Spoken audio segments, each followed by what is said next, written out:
તમારું શું નામ છે? પરમાર રાઘવ. હે? પરમાર રાઘવ. અને રાઘવભાઈ ક્યાંથી આવ્યા છો? અમે કડીથી આવ્યા છીએ. કડીથી આવ્યા છો. અને અહીંયા કેટલા વિદ્યાર્થીઓ આવ્યા હશે આજે? તમે કેટલા લોકો સાથે આવ્યા છો? અમે 50-60 જણ આવ્યા છે. 60 ની આસપાસ આવ્યા છે. અચ્છા, અને શિષ્યવૃત્તિ કેમ જરૂરી છે? કેમ જરૂરી કે અમારે પછી ફ્રી રિસિપ્ટ કાર્ડ બંધ કરી દેવામાં આવ્યું છે અમારું. તો પછી અમે સ્કોલરશિપ કેવી રીતે ભરીએ? અને અમારે એડમિશન લીધા પછી આ નિયમ લાગુ કર્યો આ લોકોએ. અત્યાર સુધી ફ્રી શિપ કાર્ડમાં ભણ્યા? હા, ફ્રી રિસિપ્ટ કાર્ડ. અને કઈ સ્કૂલમાં ભણતા હતા, સરકારી કે પ્રાઇવેટ? સરકારી. સરકારી. આ હમણાં મેં એડમિશન લીધું બીએસસી નર્સિંગ કોલેજમાં. ફર્સ્ટ યરમાં છું હમણાં. ફર્સ્ટ સેમમાં છો. અને કેટલી ફી હોય છે તમારી? 1,30,000. 1.5 લાખ જેટલી ફી હોય છે. અને મમ્મી પપ્પા શું કરે છે? હવે પપ્પા ખેતીવાડી કરે છે. ખેતીવાડી કરે છે. અને રહેવાનું ક્યાં મમ્મી પપ્પા? રેવા દાહોદ. દાહોદમાં રહે. તમે અહીંયા કડી ભણવા આવ્યા? હા, કડી ભણવા આવ્યા છે અમે. દાહોદથી કડી ભણવા આવ્યા છે અમે. અને હોસ્ટેલ ને બધાનો ખર્ચો પણ એમાંથી જ નીકળતો?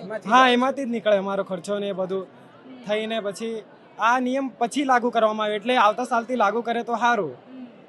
એટલે નિયમ એવો છે કે મેનેજમેન્ટ કોટામાં જો કોઈ એડમિશન લે છે તો પહેલાં ફ્રી શિપ કાર્ડ અને સ્કોલરશિપ કાર્ડ એ માન્ય ગણાતું હતું, પણ અત્યારે હવે નથી ગણાતું. તો આ જે વિદ્યાર્થીઓ છે એ 1 લાખ કે 1.5 લાખ રૂપિયા ફીવાળી કોલેજમાં ભણવા આવ્યા છે. અને અચાનકથી એ નિયમો જે બદલાયા છે એના કારણે હવે એમને એ સક્ષમ નથી ભણવા માટે, જેના કારણે ડ્રોપ આઉટ રેશિયો પણ વધી શકે છે. અહીંયા જેટલા પણ વિદ્યાર્થીઓ પાછળ બતાવો, જે છોકરીઓ આવી છે, છોકરાઓ આવ્યા છે, બધા જ અહીંયા ગુજરાતના અલગ અલગ ખૂણામાંથી આવ્યા છે. અને એવા વિસ્તારોમાંથી આવ્યા છે કે જ્યાં અત્યારે વિકાસના નામે કશું પણ નથી પહોંચ્યું, અને છતાં પણ એમની આંખોમાં સપના છે કે ભણી ગણીને કંઈક કરશે.